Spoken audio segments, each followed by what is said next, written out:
Iran যুক্তরাষ্ট্র ফের পাল্টাপাল্টি হামলায় উত্তেজনা, যুদ্ধবিরতি শেষ তা এখন অতীত বললেন ট্রাম্প।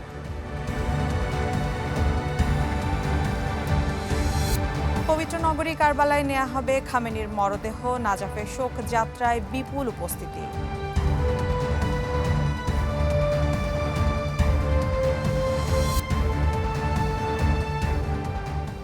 দর্শক, আমন্ত্রণ ওয়ার্ল্ড নিউজ টুডেতে, সাথে আছি আমি মিলা খন্দকার। ইরানের সাথে যুক্তরাষ্ট্রের চলমান যুদ্ধবিরতি শেষ হয়ে গেছে বলে মন্তব্য করেছেন মার্কিন প্রেসিডেন্ট ডোনাল্ড ট্রাম্প। বুধবার তুরস্কের আঙ্কারায় ন্যাটো সম্মেলনের ফাঁকে সাংবাদিকদের সাথে কথা বলার সময় এমন মন্তব্য করেন ট্রাম্প।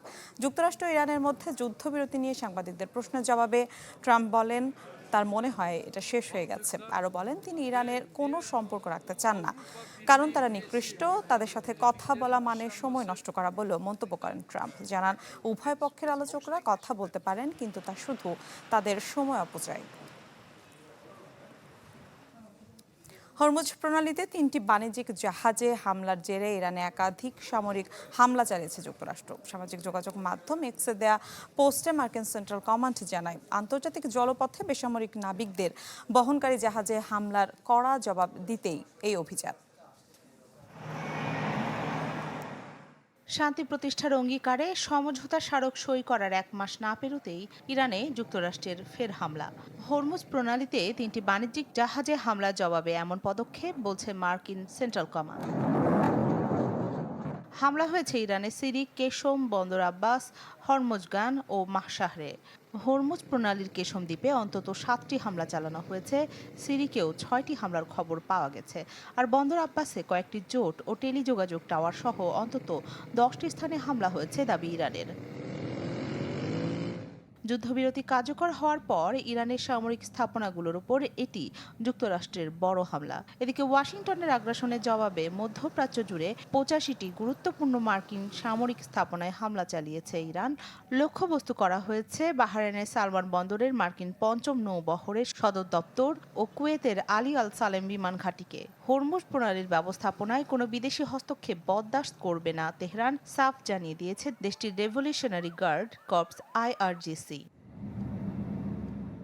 ইরানে হামলার পাশাপাশি অর্থনৈতিক চাপও বাড়িয়েছে ওয়াশিংটন। অন্তর্বর্তী চুক্তির আওতায় আন্তর্জাতিক বাজারে প্রকাশ্যে ইরানি তেল বিক্রির যে অনুমতি ছিল তা বাতিল করেছে যুক্তরাষ্ট্র।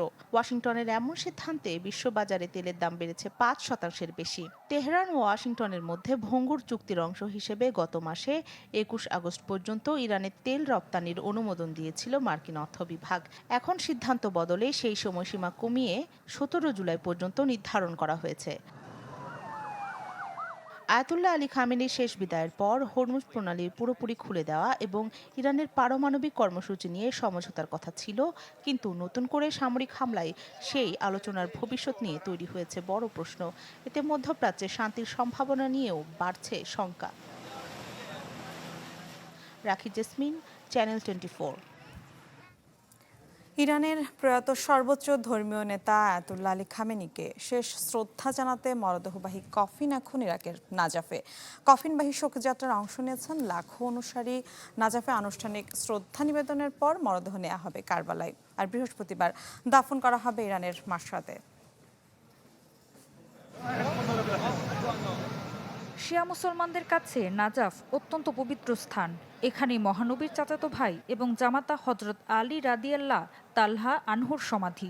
মঙ্গলবার সন্ধ্যায় নাজাফ বিমানবন্দরে আলী খামেনির মরদেহবাহী কফিন আনুষ্ঠানিকভাবে গ্রহণ করেন ইরাকের প্রধানমন্ত্রী এবং ধর্মীয় নেতারা।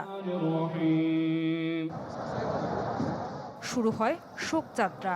ট্রাকে করে খামেনির কফিন নাজাফের বিভিন্ন শহর প্রদক্ষিণ করে। ছিল বিপুল মানুষের উপস্থিতি। শোকযাত্রায় অনেকেরই চোখ ছিল অশ্রুসিক্ত, করেন মাতম। আবার অনেকে ক্রুদ্ধ, ক্ষুব্ধ হয়ে আমেরিকার ও ইসরায়েলের মৃত্যু চাই এই স্লোগান দেন।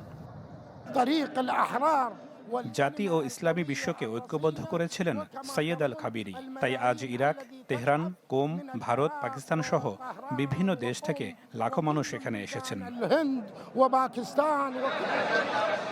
শোক মিছিলে ইরাক ও ইরানের জাতীয় পতাকার পাশাপাশি ইরান সমর্থিত শক্তিশালী ইরাকের সশস্ত্র গোষ্ঠীগুলোর ব্যানারও দেখা যায়। ইরাকের পপুলার মোবিলাইজেশন ফোর্সেসের দাবি, নাজাফের শোকযাত্রায় 23 লাখেরও বেশি মানুষ অংশ নেয়। নাজাফ থেকে শোকযাত্রাটি ইরাকের আরেক পবিত্র শহর কারবালায় যাবে। সেখানে প্রায় ৭০ লাখ মানুষের উপস্থিতির প্রস্তুতি নেওয়া হয়েছে।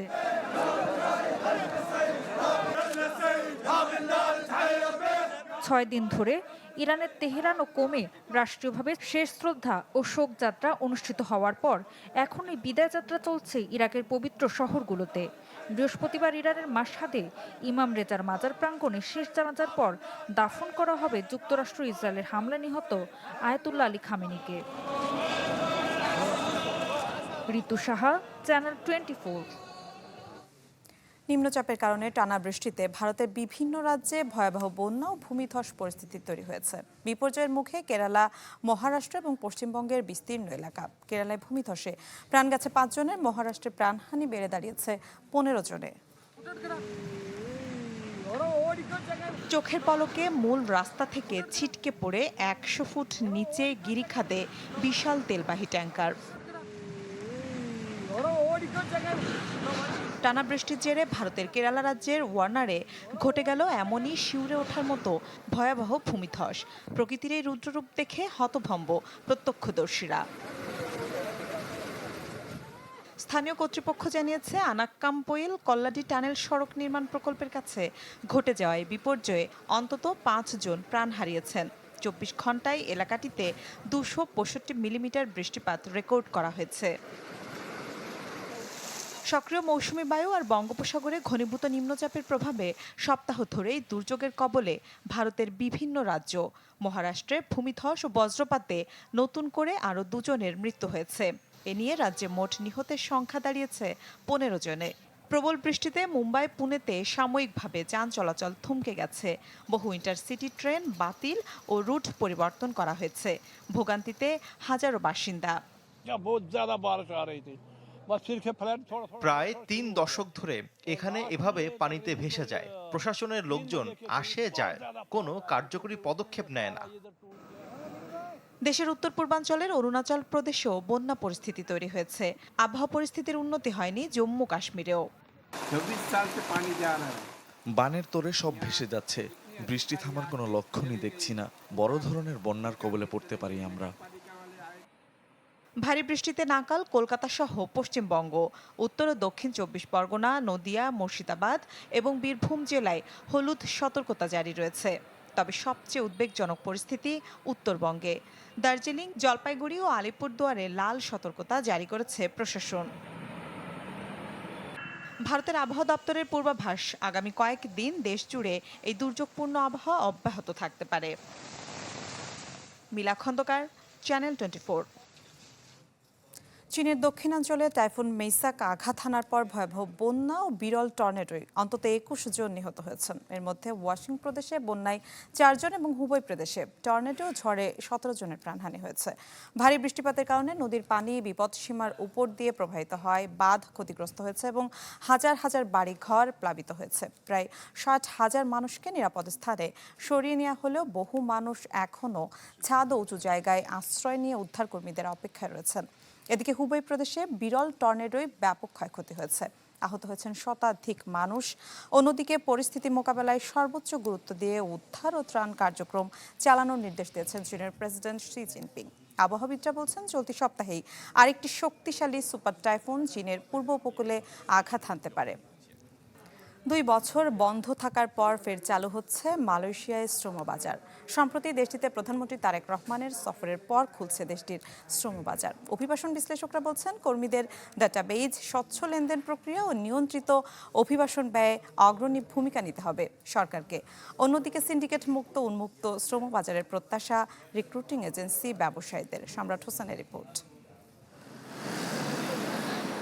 গত ২ দশক ধরে নানা অনিয়মে জর্জরিত মালয়েশিয়ার শ্রমবাজার।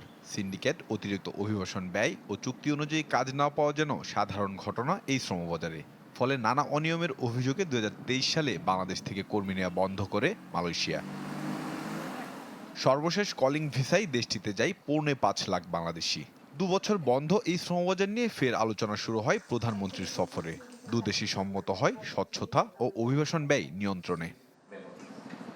তাহলে মালয়েশিয়ার শ্রমবাজার নিয়ে কেমন পদক্ষেপ নেওয়া উচিত সরকারের? অভিবাসন বিশ্লেষকরা বলছেন, কর্মীদের স্বার্থ রক্ষায় বিশেষ নজর রাখতে হবে সরকারকে। কোন প্রক্রিয়ায় কর্মী যাবে, সেই প্রক্রিয়াটা স্বচ্ছ কিনা, কত টাকা খরচে তারা যাচ্ছে, তারা কতদিন পর সেই টাকাটা তুলতে পারবে, গিয়ে তারা সবাই কাজ পাবে কিনা, এবং পাশাপাশি আপনার ওখানে যে বিপুল পরিমাণ কর্মী আমাদের রয়েছে অনিয়মিত, যারা নথিন, তাদেরকে আপনি কোন বৈধকরণ প্রক্রিয়া আনতে পারবেন কিনা। মালয়েশিয়ার কর্তৃপক্ষের সাথে যোগাযোগ রেখে, বিশেষ করে ব্যবসায়ীরা যারা আছে তারা দরকার হলে ওখানকার যে নিয়োগকর্তা আছে তাদের মাধ্যমে খোঁজ খবরটা নিবে। আমাদের দূতাবাসও সেটা ভেরিফাই করতে পারে যে নিয়োগকর্তারা যা বলছে তাদের ওখানে নেওয়ার জন্য কি কি খরচ লাগতে পারে। অন্যদিকে জনশক্তি রপ্তানিকারকরা বলছেন, সিন্ডিকেট মুক্ত শ্রমবাজার চালু করতে উদ্যোগ নিতে হবে দুদেশের সরকারকে। কর্মীদের স্বার্থ সংরক্ষণ করতে হবে, কম খরচে যেমন কর্মীরা যাওয়ার সুযোগ পায়, তেমনি এই সেক্টরে যারা ব্যবসায়ী আছে এই ব্যবসায়ীদের স্বার্থ সংরক্ষণ করতে হবে। কারণ এই ব্যবসায়ীদের কারণেই এখন 1.5 কোটি মানুষ কিন্তু বিদেশে বিভিন্ন দেশে কাজ করছে। সুতরাং ব্যবসায়ীদের স্বার্থ সংরক্ষণ না করলে কিন্তু যদি কোন কতিপয় ব্যক্তি গোষ্ঠীর স্বার্থ সংরক্ষণ করে তাহলে কিন্তু শ্রমবাজার কখনো সাস্টেইনেবল হবে না। নেপালের ব্যবসায়ীরা কত রিঙ্গিত করে, কত দিয়া একটা কাজ ওখান থেকে ওরা কিনে ওরা লোক পাঠাচ্ছে। যদি এই জিনিসটা আপনারা বাস্তবসম্মতভাবে জিনিসটা আপনারা তুলে ধরতে পারেন বা সরকার জিনিসটা অনুধাবন করে একটা বাস্তব ভিত্তিক অভিবাসন ব্যয় তৈরি করে, আমার মনে হয় এটা উভয়ের জন্য ভালো হবে। এদিকে প্রবাসী কল্যাণ মন্ত্রণালয় বলছে, মালয়েশিয়ার শ্রমবাজারের নানান দিক পর্যালোচনা করছে সরকার। এই প্রক্রিয়াটাকে ট্রান্সপারেন্ট করার জন্য আমাদের যে এমইউ 2 দেশের সাথে, সেখানে কিছু সংশোধনী আনা প্রয়োজন, যেটা 2 দেশের জয়েন্ট ওয়ার্কিং কমিটি করবে, সেই বিষয়ে সম্মত হয়েছে। তো এই কাজগুলো, টেকনিক্যাল কাজগুলো সমাধানের পরে আশা করি মালয়েশিয়ার মার্কেটটা ওপেন হবে। শ্রমবাজার নিয়ে চলতি মাসে বাংলাদেশ ও মালয়েশিয়ার যৌথ কারিগরি ওয়ার্কিং কমিটির বৈঠক হওয়ার কথা রয়েছে। সম্রাট হোসেন, চ্যানেল 24, ঢাকা।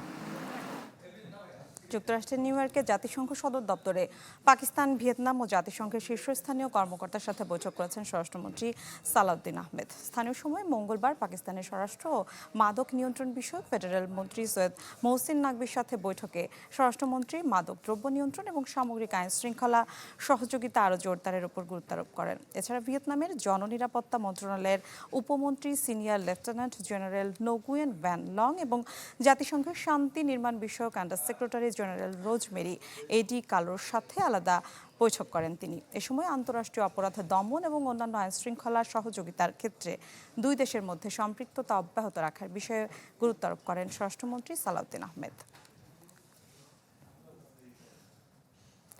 ইউরোপীয় ইউনিয়ন তহবিলের অর্থ আত্মসাতের মামলায় দোষী সাব্যস্ত হওয়া ফ্রান্সের কট্টর ডানপন্থী নেত্রী মারিন লেপেনের সাজা কমিয়েছে আদালত। মঙ্গলবার প্যারিস আদালতের রায়ে বলা হয়, 2027 সালের নির্বাচনে প্রতিদ্বন্দ্বিতা করতে পারবেন না লাপেন, তবে তাকে গৃহবন্দী অবস্থায় ইলেকট্রনিক মনিটর করতে হবে। 2025 সালের মার্চে লাপেনের ওপর সরকারি দায়িত্ব পালনে 5 বছরের নিষেধাজ্ঞা দেওয়া হয়। পাশাপাশি 4 বছরের কারাদণ্ড 1 লাখ ইউরো জরিমানা করা হয়। তবে এবারের দেয়া রায়ে আগের দণ্ড কমিয়ে তার উপর সরকারি দায়িত্ব পালনে নিষেধাজ্ঞার মেয়াদ 15 মাস করা হয়েছে।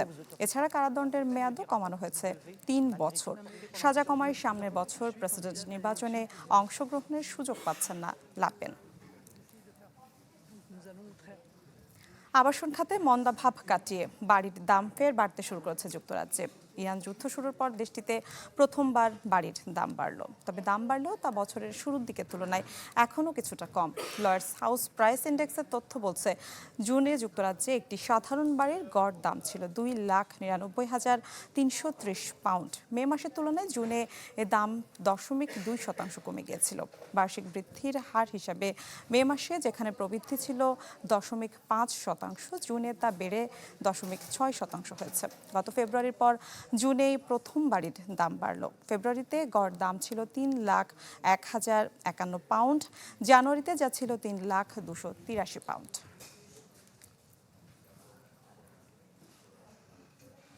জ্বালানি বিশ্বের নতুন তেলের যুগ এখন আমাদের দোরগোড়ায়। বহুজাতিক বিনিয়োগ ব্যাংক মর্গান স্ট্যানলির ঘোষণা অনুযায়ী বিশ্ব এখন প্রবেশ করেছে সল্ট বা লবণের যুগে। অর্থাৎ 2035 সালের মধ্যে ব্যাটারি বাজারে 37% থাকবে সোডিয়াম আয়নের দখলে। লিথিয়ামের বিকল্প হিসেবে এখন বিশ্বজুড়ে আলোচনার কেন্দ্রে উঠে এসেছে সোডিয়াম আয়ন ব্যাটারি।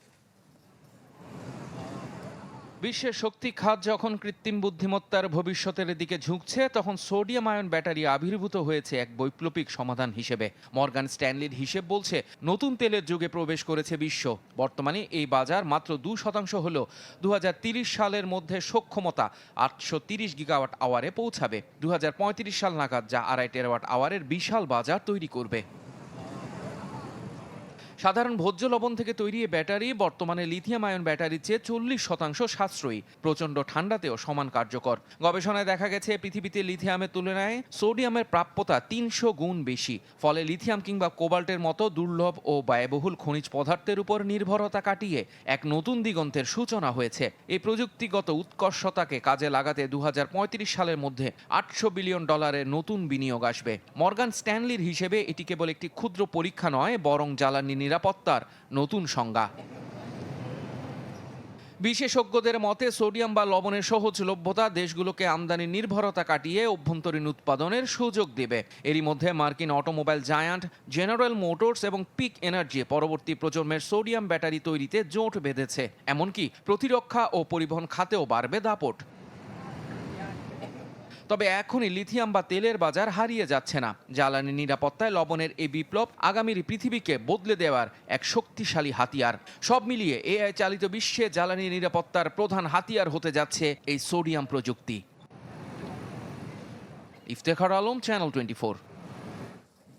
দর্শক, এই ছিল আজকের ওয়ার্ল্ড নিউজ টুডে। বিশ্বের গুরুত্বপূর্ণ সব সংবাদ ও বিশ্লেষণ জানতে একই সময় চোখ রাখুন চ্যানেল 24 এর পর্দায়। এছাড়া দেখতে পারেন ফেসবুক এবং ইউটিউবে। এতক্ষণ সাথে থাকার জন্য ধন্যবাদ সবাইকে।